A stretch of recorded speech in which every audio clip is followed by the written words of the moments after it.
माजी मुख्यमंत्री शरद पवार साहेब देखील गृहमंत्री राहिलेत, 4 वेळा मुख्यमंत्री राहिलेत आणि त्यांच्या काळात गोवारी हत्याकांड झाला, मावळमध्ये शेतकऱ्यांवर लाठीचार्ज झाला, दंगली घडल्या, बॉम्बस्फोट झाले,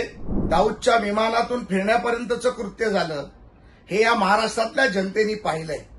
त्यामुळे देवेंद्रजींवरती टीका करायच्या आधी मला असं वाटतं की आपल्या पिताश्रींचा गृहमंत्री काळातला इतिहास जरा आपण पाहावा आणि शरद पवार साहेबांच्या कारकिर्दीत गृहमंत्री मुख्यमंत्री असताना केलेलं अपयश यावर आपण खुल्या मैदानात आवाहन करतो की चर्चा करूया, मीडियासमोर चर्चा करूया आणि मग दूध का दूध पाणी का पाणी जनतेसमोर आणलं जाईल।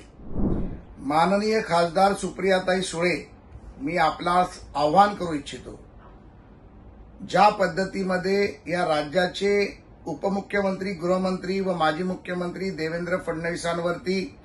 गृह खात्यामध्ये अपयश झालं हा जो तुम्ही डिंडोरा पिटताय, तो डिंडोरा पिटण्याच्या आधी आपले सन्माननीय पिताश्री या राज्याचे नेते माजी मुख्यमंत्री शरद पवार साहेब देखील गृहमंत्री राहिलेत,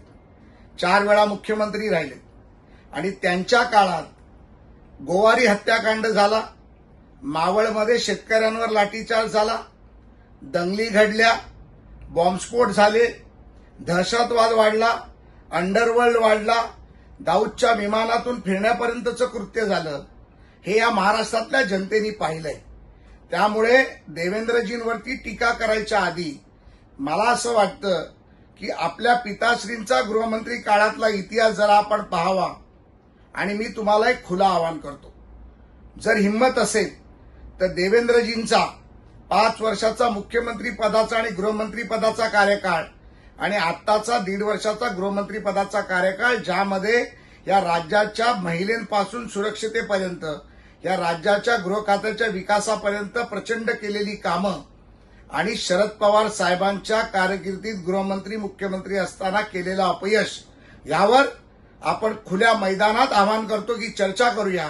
मीडियासमोर चर्चा करूया आणि मग दूध का दूध पाणी का पाणी जनतेसमोर आणलं जाईल।